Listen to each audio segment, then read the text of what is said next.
hearing those words, you have cancer, you have breast cancer, it was the darkest but most illuminating moment, right? Because you then have a choice. And what is that choice? Do you kind of retreat or do you kind of fight? Do you kind of ignore or do you acknowledge?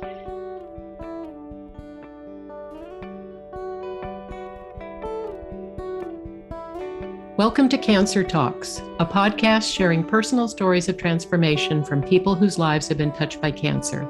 My name is Cheryl Buck, and I will be guiding today's conversation. Our guest is Arlene Karole, a lifelong learner, a passionate journaler, and an educator who has worked in healthcare for decades. Since her breast cancer diagnosis in 2015, she's been an advocate for patient empowerment and social support for women. Her recent book, Just Diagnosed: What to Expect, What to Know, and What to Do Next, is an invaluable resource for anyone with cancer.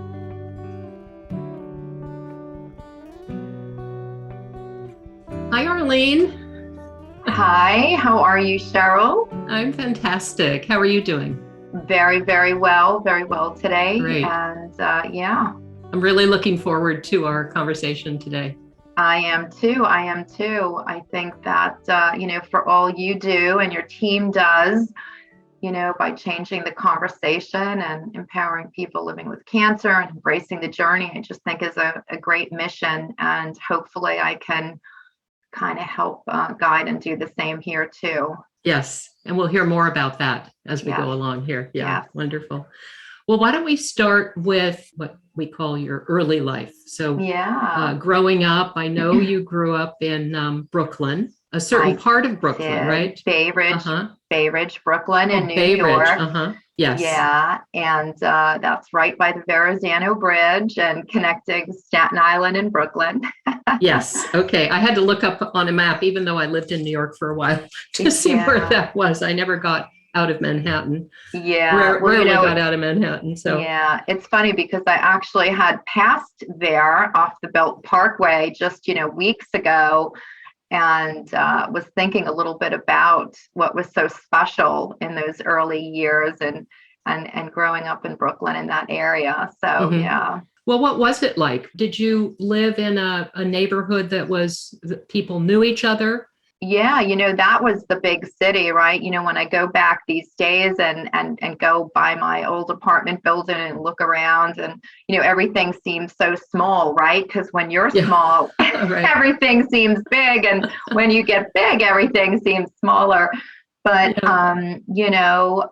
we grew up on 88th and Colonial, me and my sister and my family. Mm-hmm. And we had a lot of, aunts and uncles and a lot of family in Brooklyn, as well as out on Long Island, by the way. Mm-hmm. So I spent a lot of time, my summers out there as well. And, I just remember so many fun things, attending St. Patrick's Catholic School. And I actually, in thinking about some of these things in earlier childhood, I, grabbed some pictures and old albums and just really look through those. And, I just really remember like receiving my communion like it was yesterday and, just really fond memories of that, and going to lunch with my mom and my sister. We were really young.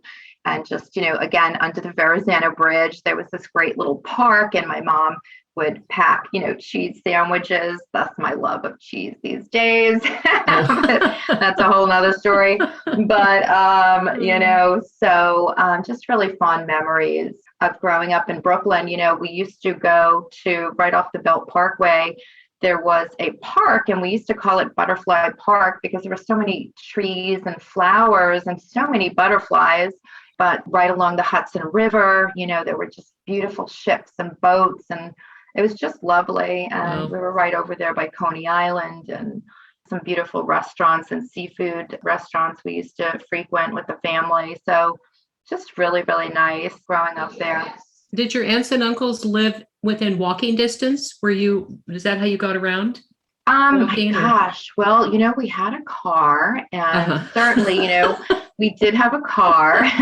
Because you had to get to the Verrazano Bridge. Had to get to the Verrazano Bridge, exactly, as we made our move from Brooklyn to Staten Island, and then later on in my life in Jersey, but we won't go there right now. Oh, so, you went to Staten Island. I didn't know that. Later on. But yeah, we had my Aunt May and my Uncle Mike, they owned a few lovely apartment buildings, one of which we lived in fact, on 88th and Colonial, and he was a butcher, so he owned a store and such.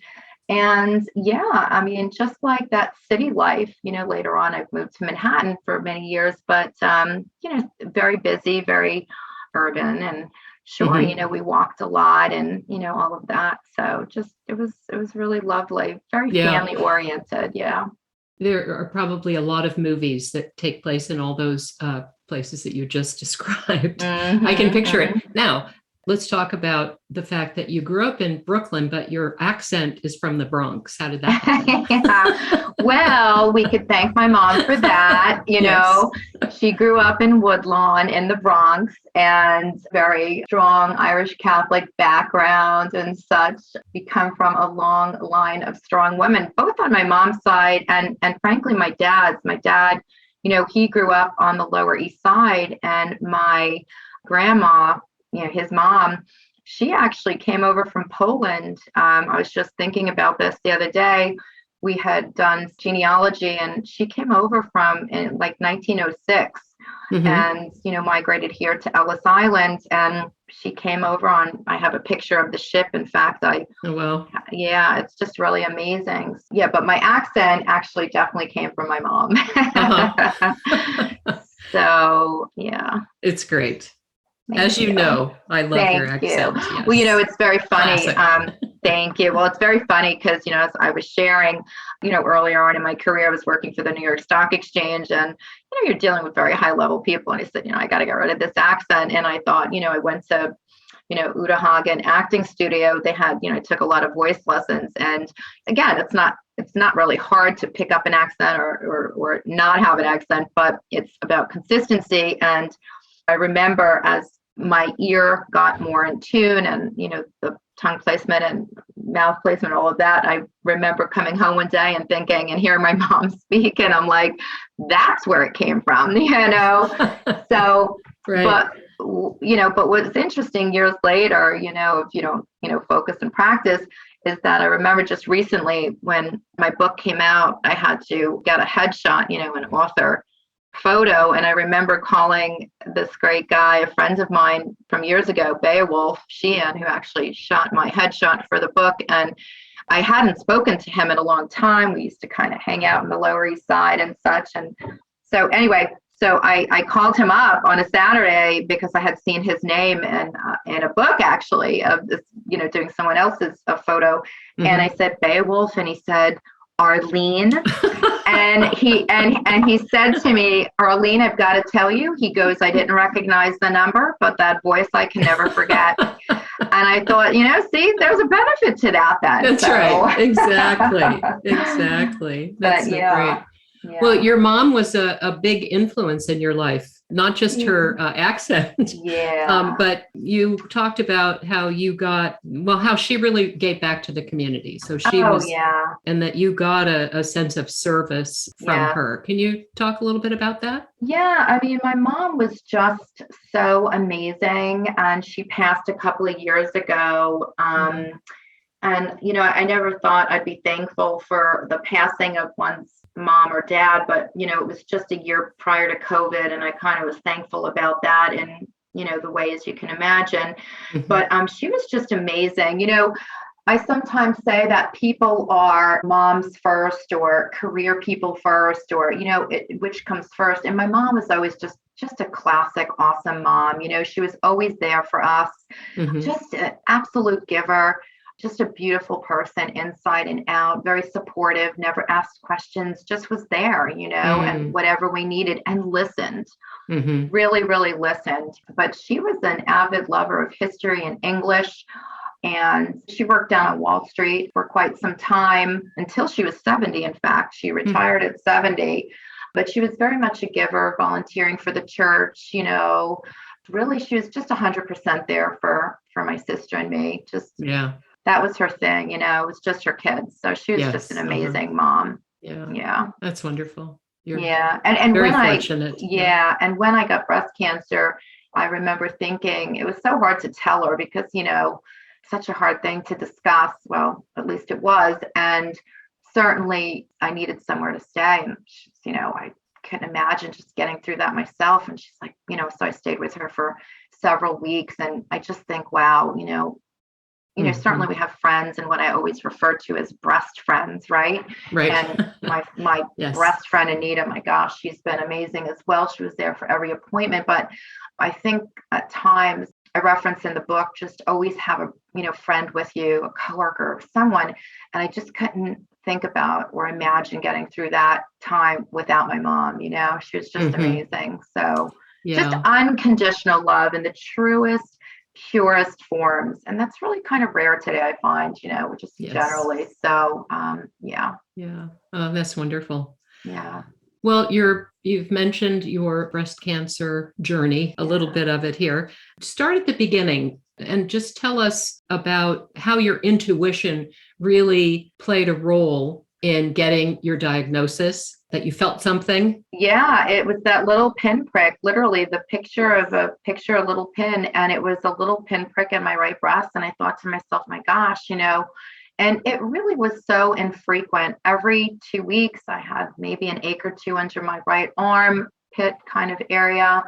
But I didn't think much of it. However, I felt like something wasn't right. And I had went in that early March of 2015 and I had a mammogram. It showed normal. I had went originally to my gynecologist and she said, do this and do that. And I did. And don't drink so much coffee or, lighten up on this or that. I'm like, okay. And so I did what she asked, but, weeks later went by and I was still getting that straight. And it was just so minimal, but there's just something didn't feel right to me. And I went back and then she had actually shared, let me refer you a breast surgeon. And so again, another mammogram and an ultrasound later. And then when I also looked back, I'm very much like my mom, a record keeper and a journaler. And so I look back and in fact, in August of 2014, I had a mammogram. It was normal. You get that letter in the mail, everything's normal. In January it was normal. In March it was normal. And the ultrasound showed nothing. And it was at that moment, I remember, walking out of my breast surgeon's office and I looked back at her and I said, look, I'm telling you something doesn't feel right, but if you're saying it's okay, it's okay. And she's like, it's fine. And so I went to walk out the door and I said, okay, I'm walking out, but I'm telling you something doesn't feel right. And she said, wait. And it was at that moment, she goes, you know what? And I look back and I remember again that moment very vividly. And she said, if you don't need an authorization, we'll get you an MRI. And it was at that moment, the MRI weeks later, I immediately that Monday or whatever the day was, got an MRI and it came back that it lit up. And, that was kind of crazy because I was literally on the train from Long Island coming home from my office at the time. And we were almost to Penn Station, and it was the doctor's office at 5:45. And they're like, Miss Carole? And I'm like, yeah. And she's like, we need a breast needle biopsy, a right lymph node biopsy, and a CT chest scan. And I said, what? Why? And she's like, well, your MRI lit up. And, we kind of were literally entering into the tunnel and we hung up. But needless to say, I had all weekend to research like MRI lighting up and everything came up with the words breast cancer. And it was just horrifying, right? To have to get through to Monday, having that on my mind. And certainly Monday morning couldn't have come fast enough. And I just was on the phone scheduling all these things, but I'm thinking a CT chest scan, what is that for? And, then I was researching breast cancer spreads, metastasizes, and it could go all of these different places to your lymph nodes, under your arm or, to your lungs or whatnot. So yeah, that was a tough weekend. Well, the fact that you stood in the doorway and said, okay, I'm walking out. Yeah. And, I just wonder, it was that had the doctor, the oncologist, I guess, right? She was a breast surgeon. Yeah. A breast surgeon to say, okay, let's get an MRI. What do you think? Why do you think that it took her that long or to that point before she actually had a thought that maybe this really could be something? What do you think that was? Look, I mean, there's an article that came out in Time magazine it was DCIS, which was initially flagged by the MRI. Then the two breast needle biopsies, by the way, missed the fact that I had already had invasive cancer, but not knowing that I got a mastectomy of the right breast. And it references in this Time magazine article, which I still have to this day, it was around the time Angelina Jolie was getting all of this, preventative surgery, right? A preventative mastectomy, double mastectomy. So I recall getting that and thinking, the article was already too late. I had a mastectomy in June. This was now September, October, and it said, is too much, right? And I remember reading, doctors don't want to have it on their head that maybe they didn't acknowledge a patient and their intuition or their sensibilities or whatever, and then something down the road happens and, they're kind of held responsible. But I think that's also, it's not really just on our physicians. I think it's also on, the way our healthcare system is set up. I referenced that in the preface of my book, The State of Healthcare in the United States These Days. And, there's an amazing research report from the Commonwealth and such. And I don't want to get into all of that, but the point is that, look, I mean, MRIs are really expensive. Certainly it depends where you're living. New York, right? Very expensive. Mm-hmm. And insurance is not going to cover this cost, right? So who's going to cover it? So, several $1,000s maybe. And I think that kind of weighs on them too, right? To just think about that. And so thankfully, I work for an amazing health system and we did not need an authorization.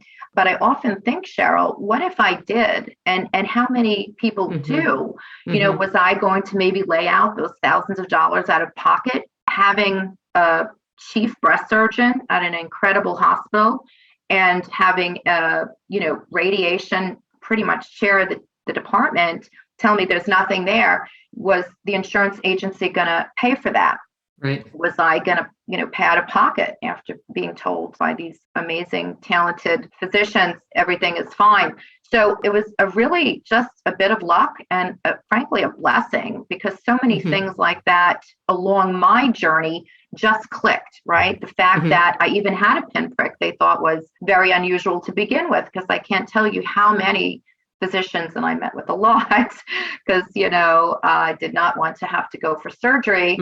How many said breast cancer doesn't resonate with pain.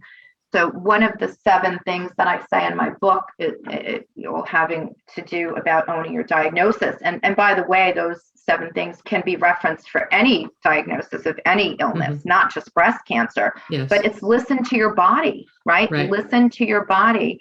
Go to the doctors. I always say if something doesn't feel right, in New York, we always say if something, if you see something, say something. Well, if you're feeling something, make sure you just don't let it go. I mean, I always err on the side of caution. And wouldn't you rather know that there's nothing wrong or catch something early on, is what I always say, right? But she's amazing, my breast surgeon. I actually now go to a different health system because she has since moved on, and I just love her. And she's just been, and just accessible on her cell phone, always responsive. And again, it's rare to kind of find that kind of physician these days. And she's just a wonderful person. And I'm thankful that she listened to me. She listened. Yeah, exactly. Yeah. Cancer Talks is an interdependent community project with a production team of 3, and we count on your contributions. We'd like to thank Jarrett Applewhite for his generous contribution. If you've learned from or been inspired by these conversations, please consider joining Jarrett and becoming a donor. To support us, starting at $5 a month, or to make a larger tax-deductible contribution, visit patreon.com/cancertalks. You make a really good point when you talk about that breast surgeon, and that, at some point there's like a spectrum of when should we go in and do something about this. And then at the other end with, say, Angelina Jolie or whoever, people who have mastectomies, at what point do we say, okay, we don't need to go that far? I mean, that has got to just keep you up at night trying to make that decision, not just the patient, but the doctors that are going to be doing the work, basically.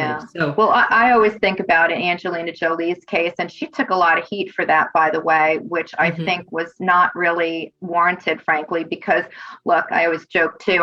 First of all, she had, beautiful children, and her mom had passed away very early on. I believe it was from ovarian cancer in her 50s, and she had the BRCA gene, and, there were so many signs, but it was almost like not if, but when. So she had family and children. I was saying she had Brad Pitt at the time as a husband, so I wouldn't want to lose that either. But anyway, listen, I admire her. Like, wow, I mean, good for her. Doing what she felt was best for her, right? And so, and in such a public way, I really admired that she was so resilient and strong, and she did it her way, and good for her, because you just never know what's going to happen. And she didn't want to take a chance. And to be honest with you, DCIS, there's some controversy about that. And again, I didn't know those 2 breast needle biopsies that actually confirmed the extent of DCIS that I had, which was quite extensive, missed the the fact that I already had stage 1 invasive cancer.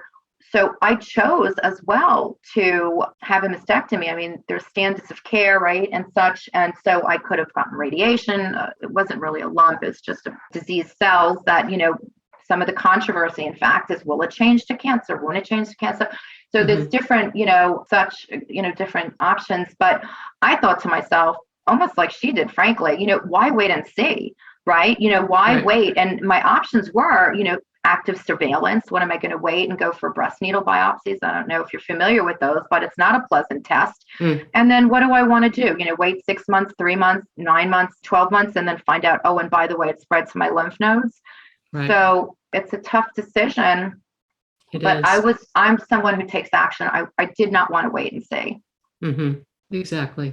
You were on top of it. Yeah. It's easy to set it aside. Yeah. It's easy to try to forget about it. I know people who have done that. Yeah. I mean, you really took it on. So I did. And I have to tell, no, thank you. And I will have to I just want to say one quick thing, and you never believe it's happening to you, right? Because I remember thinking, I had to go to this, health system in New York that I hadn't, I had some of my doctors there, but it was a different location. And it was more Midtown. And I thought, wow, I've never been to that facility. What, which office is that? And so anyway, I was literally walking up to it, and I was maybe a block or 2 away, and I saw their defining logo, and it said Cancer Center.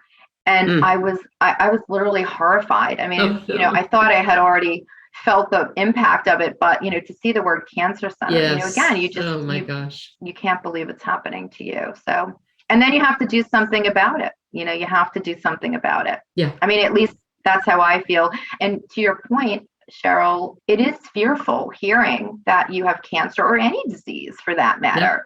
Yeah. But again, I keep coming back to, wouldn't you rather know early on and do something about it than wait till it's too far down the road, or, it's maybe worse than it would have been in the beginning, or that you have nothing at all. And so that's kind of how I think about it, That's right. When I got my cancer diagnosis in 2016, I was stunned. I could not believe that the gynecologist was saying that to me. Absolute terror and shock.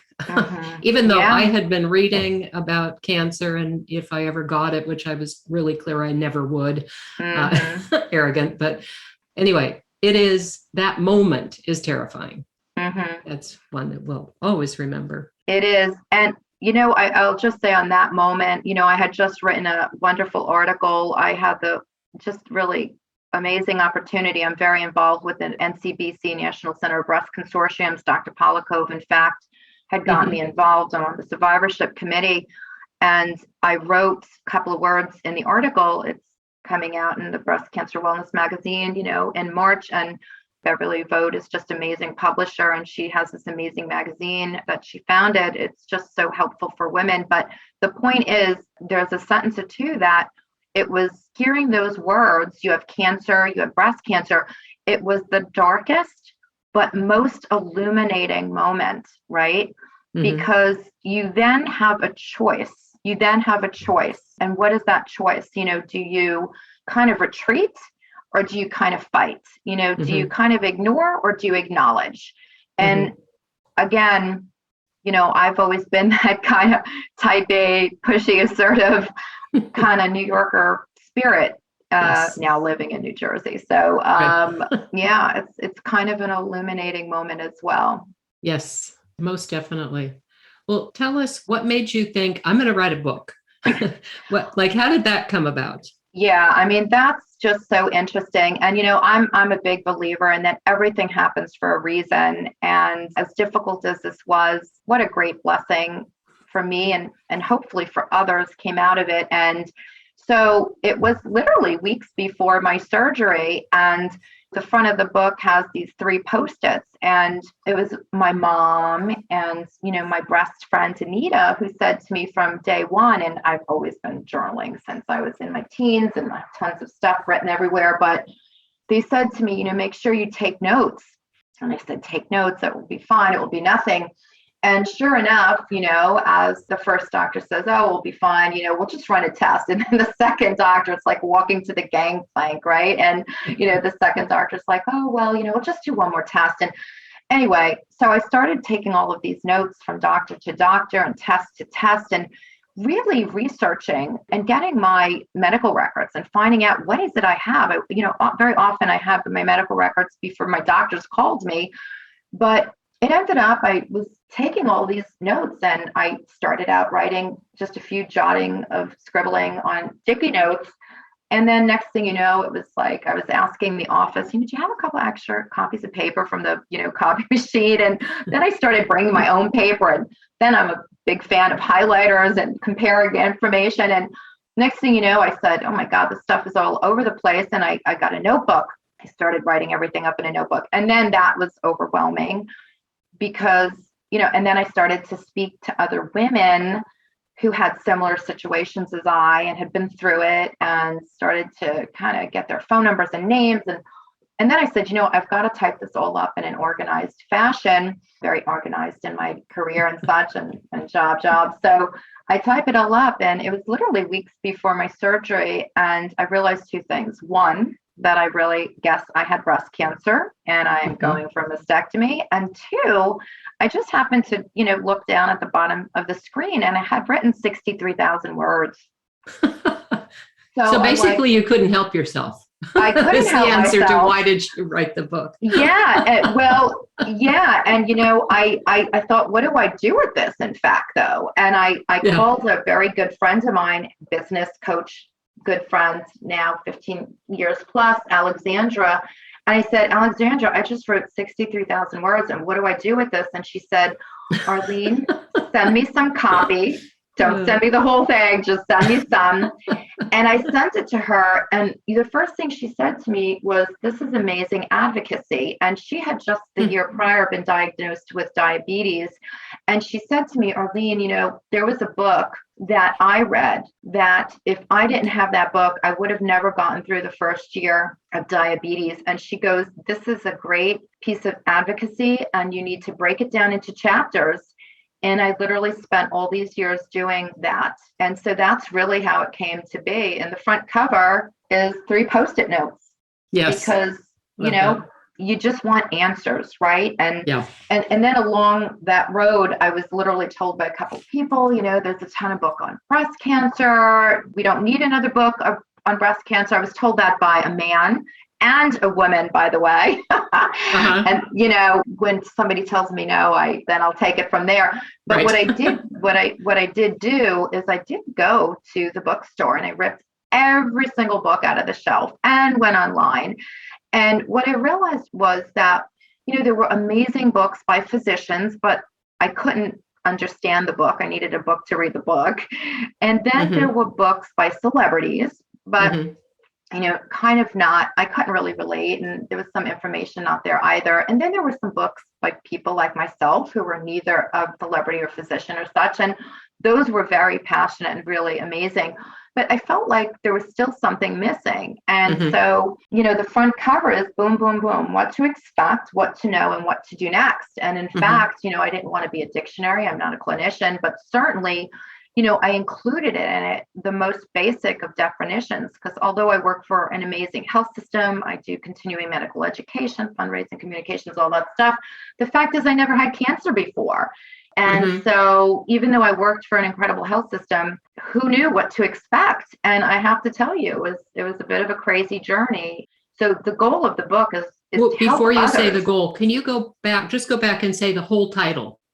The title is Just Diagnosed Breast Cancer, What to Expect, What to Know, and What to Do Next. And, there's like a little subtitle, It's a candid collection of information you can use on your journey to healing. Yes. And one of the things that I did with my amazing graphic designer, Francesca Lum, who's just amazing, we put action items, little lines at the bottom of each page. We included in the back a note section of each chapter because it's almost like a workbook where people can bring it to their appointments. This was something that I did not have. I even include in it, at the back of it, there's an appendices.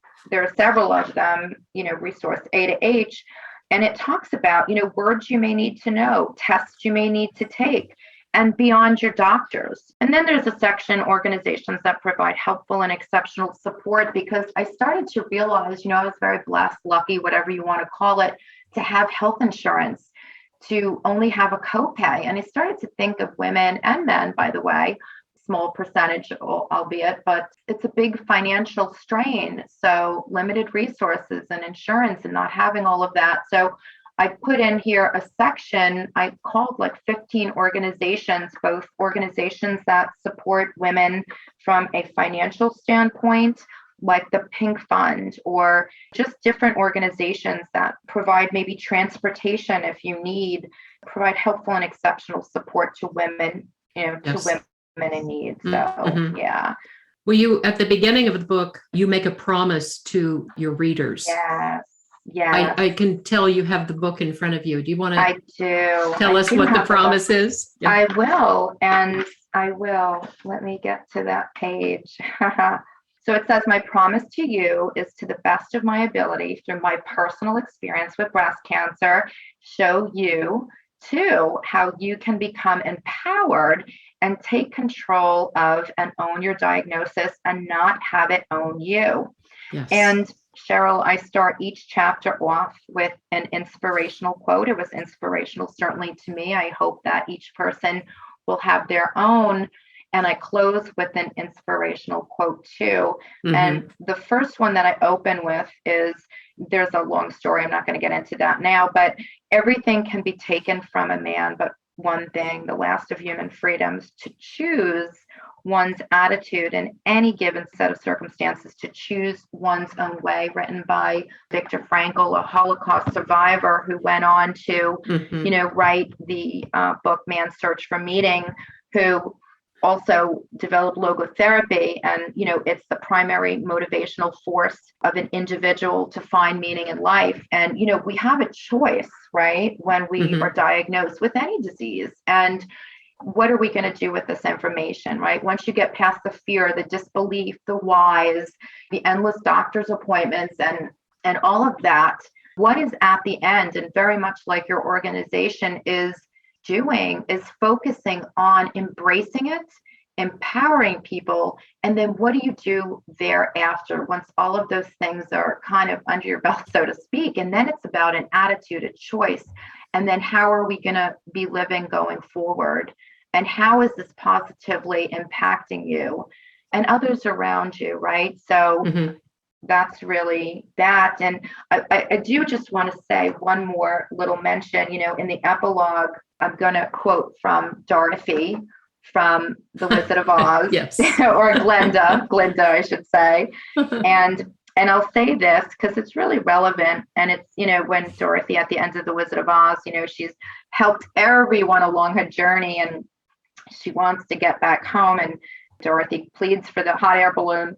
to come back. And it's in that moment she thinks, how am I ever going to get home? And Glinda, the good witch, appears and says, my dear, you've always had the power to get back home, but you've had to learn it for yourself. And the scarecrow, chimes in, well, that's so easy, Dorothy. We should have thought that for you.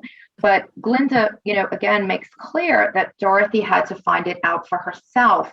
Yes. And it's so much like our journeys through, and I say through, and with breast cancer or any kind of cancer, that we have to find it out for ourselves, right? And I think for me, this book, just getting through it, and I really hope that it helps many, many people. Yeah. Is it a book only for women with breast cancer?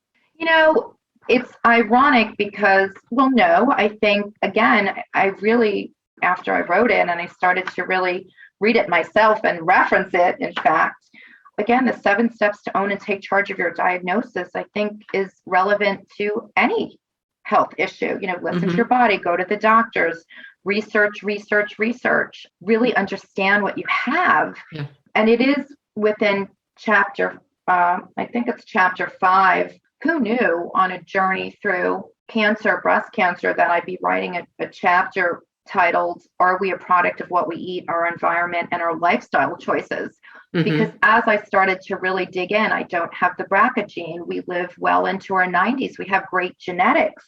It was this one quote from the UK cancer blog. I don't want to get into all of that, but it had referenced that longevity could be one of the most determining factors if one gets breast cancer or such. And I thought, well, why would that be? If we have great genes and I don't have the BRCA gene, all this stuff. And then, you start to research the foods we eat and, the environment, the stress in our lives. You start to kind of connect all of these dots. And there's a physician, Mark Hyman. He's got amazing books, talking about sugar, inflammation, and the list goes on. But I opened that chapter with, there's no such thing as junk food. There's junk, and then there's food, right? I mean, right? Yes.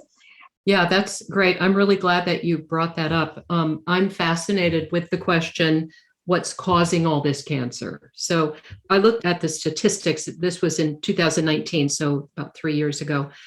And almost 1.8 million people were diagnosed that year in 2019, and over 600,000 people died. And I think that that's more than people who died from COVID. But this is now, I think, coming to a head. And I would call it, and other people have called it this, a planetary breakdown. And I just wanted to share this with you. There is, and I've talked about this on a previous interview, a book called Inflamed, Deep Medicine and the Anatomy of Injustice. And it's written by Dr. Rupa Maria and Raj Patel. And I heard a podcast with them. And the thing that just really got to me, the thing that Dr. Maria said at the end of the podcast, is that we can try to have health or get health as individuals, but we won't be as successful as we would be at getting health for whole communities together. And it's not just human communities, but it includes the rivers and the oceans, the air, the microbes in our body and in the soil. And, that's the food that we eat, and the trees, and the, life in the forest. And she talked about that for thousands of years, we've had food and medicine have been one. Food is medicine, medicine is food. Yeah. And, that just got separated. So they call this deep medicine. This is what they're talking about, where you see all of these things that I just listed intersecting. How do they intersect to create health? And that we have to open our minds or open our perspectives, knowing that all the keepers of deep medicine are not just doctors and healthcare workers, but farmers. And she talks about the frontline indigenous grandmothers that are standing up against the pipeline called Line 3. And as I was listening to it and thinking about you, I thought, I'm gonna add authors to that list. because really, Arlene, I think what you've done in writing this book, what you're doing, what's happening is that you're creating communities of people who support each other on their cancer journeys and who will experience personal transformation, like I know you have, and will lead them, these cancer thrivers, to wanting to help other people, just like you are. Yeah. This is what these two people that wrote this book, Inflamed, said, that when we work across disciplines, we can create a different reality. And that is health for everyone. And that's really what I wanted to bring that up in this conversation that you and I are having, because I think that it's so true. And you're a player in it. So I just wanted to hear what you had to say about that. Well, listen, isn't that the basis of population health? I mean, I know the government, they're by 2030, right? They're trying to have this healthy people program. Don't have the information right at my fingertips, but that's what population health is about. Certainly with our health systems who operate as a 501c3, that's part of their mission, right? To make the community more healthy. You know, I will have to say there's a bit of an irony there and a conflict of interest, right? Because the healthier people get, right? So that's why we have to be stewards of our own, bodies. And, the CDC, right? The top few diseases now: 1, heart disease; 2, cancer. Now I just, looked the other day, it was COVID above accidents, and then diabetes and all that follows. But, we have to be stewards of and knowledge, make ourselves knowledgeable, like, yes. And so, right. And prevention, right? Prevention. I mean, I think earlier on it was a little bit more window dressing, but, now prevention is front and center. But again, there's so much doctors can do too. I was just reading a statistic, like, for every 1,000 patients, there's like only 3 clinicians, 1 physician, maybe a nurse practitioner and a nurse or something. I mean, wow, think about that. Or it was the statistic, I could check on that, but it was even more. And I thought, my gosh, and you really have to gain control of your own health. There was an article on breastcancer.org. It talks about nutrition and breast cancer risk reduction. I mean, this again could be applied to anything, but diet is thought to be partly responsible for about 30 to 40% of all cancers. I mean, think about that statement, right? So instead of maybe popping a pill, or, I remember Cher, I'm going to date myself here a bit, but Cher, actress, singer, amazing personality. I can't remember actually what the commercial was about, but I remember her saying that, and this was a gazillion years ago, I remember her saying, if a good body came in a bottle, everyone would have one. And, right? So what does that say, right? We need to, right? And in this breastcancer.org article, it talks about, of course, diet alone is unlikely to be the cause of the cure, but physical activity, a healthy diet, healthy weight management. There was another article, Memorial Sloan Kettering. It's important to exercise, important for people with cancer, less fatigue, boost your energy, strengthen your immune system. I started coming by all of these amazing organizations like the Physicians Committee for Responsible Medicine, the Environmental Working Group. And Cheryl, I just saw recently too on your podcast or some other information on your website. It was so crazy because in my book, I referenced Dr. Kelly Turner and the Radical Remission Project, Surviving Cancer Against All Odds. And she was curious how patients had remission from stage 4 and these cancers that were absolutely going to take their lives. And she did this trip around the globe, a year, 10 months, whatever. She visited with holistic healers and cancer survivors and techniques and practices. And she realized there were 9 common themes that patients who engaged in being proactive in their own care and changing behaviors help cure themselves. And when I came across that, and by the way, that was something that Dr. Lisa Rankin was on PBS NewsHour in New York on radio. This is, again, a long time ago. But I remember when I was writing my book, I went back to my bookcase, my little library, and I said, wait a minute, I got to find that article. And she found Dr. Kelly Turner she was going through a lot of stress in her life and such. But anyway, but the I'm not going to go into all 9 common themes, but what was so amazing is that the things that I had been finding out on my own, realizing and writing about from a patient's perspective, here it was flat out there. And some of the top things she realized that how patients help themselves was change your diet, take control of your health. In fact, I always say own your diagnosis and don't let it own you by being knowledgeable, doing your research and learning about things, right? And follow your intuition was another point she found. That was my moment where I had that pinprick.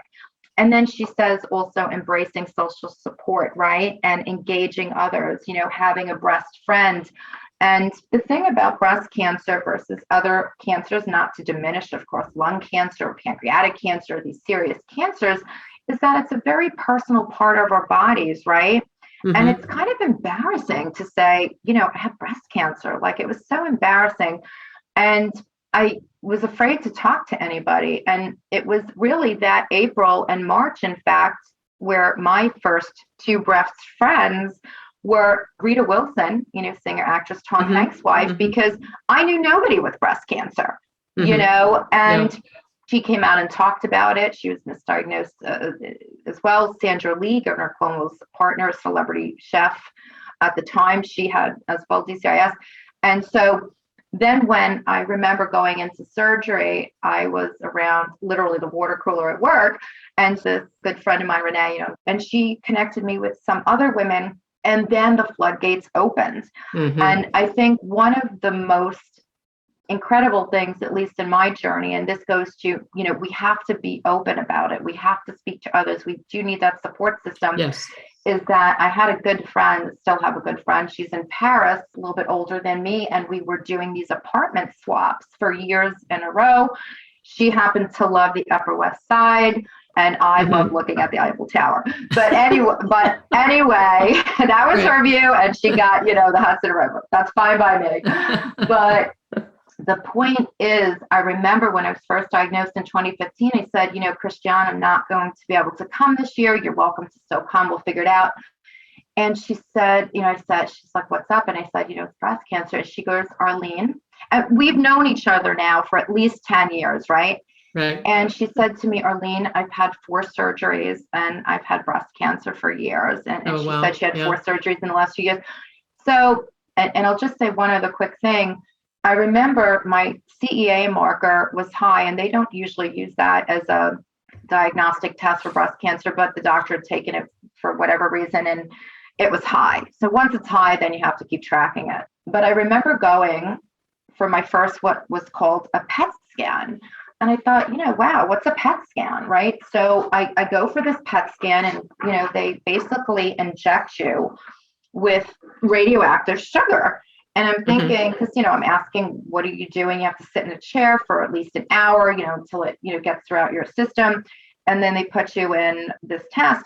And so I went back home after, and I'm thinking, why would they shoot you up with that? That's so crazy. And sure enough, I came across this TED Talk, which I have on my website, and it's by Dr. Sophia Lunt, Cancer Loves Sugar. Yes. And you have to watch this. I mean, if anybody, I know, look, I'm not saying that, I still love my candy corn at Halloween. I hate to admit that, but it's true. Sorry. you still love maybe a cupcake or something, but, I then also found out what ignorance was bliss meant, right? Because once right, then you have to, right? So now you're eating it and knowing that it's really not good for you. But long story short, this was so incredibly eye-opening, because when I listened to her, basically she says, cancer cells show up brighter in this picture because they're more active and they take more glucose, more sugar than normal cells do. And when used in a PET scan, this radioactive glucose sugar helps find cancer cells, because cancer loves sugar. Yes. And I mean, wow. Yes. Yeah. Right? Revelation, right? Revelation. And you're right. You can't go back. Yeah. You'll always, that always will be there. Well, you clearly have mastered, I think, this topic of what to do when you're diagnosed. And you're just a wealth of information, and I highly recommend this book. I hope it gets out everywhere, Arlene. Yeah, well, thank you so much for saying that. And, again, I just feel like everything that comes into our lives, there's a reason and a purpose. And we have to sometimes dig a little deeper to find that out. But, it was really Dr. Ricky Polakov who introduced us, and then, NCBC, and, we're going to this amazing educational conference in March. And it's just amazing how things have evolved just as they should. Yes. And I just feel really good about it. Yes. And I just want to mention two quick quotes, just one from the book. It's everyone is a house with 4 rooms, a physical, a mental, an emotional, and a spiritual. And most of us tend to live in one room most of the time. But unless we go into every room every day, even if only to keep it aired, we are not a complete person. And that's an Indian proverb that, I had mentioned the book that I came upon. And as much as this book is a resource, the fact is, like Dorothy, we have to find it out for ourselves, and we have to go through it ourselves. And the ultimate thing is, they say paying it forward, right? So that is in great part what I'm doing to help others. And there's a beautiful quote, and I'll just end with this quote, because I think it's so important that once it's past us, we pass that on to others, and then others have to pass that on to those others. And this is a beautiful quote by Edith Wharton, and it says, "There are 2 ways of spreading light: to be the candle or the mirror that reflects it." So I always say, go and be that candle and spread your light.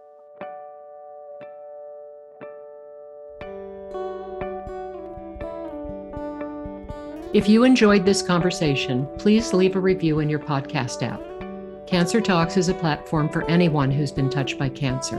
If you'd like to be in community with other cancer thrivers seeking personal transformation, join us on Zoom. Visit cancertalks.com/Zoom to register. If you're moved to donate, please visit patreon.com/cancertalks.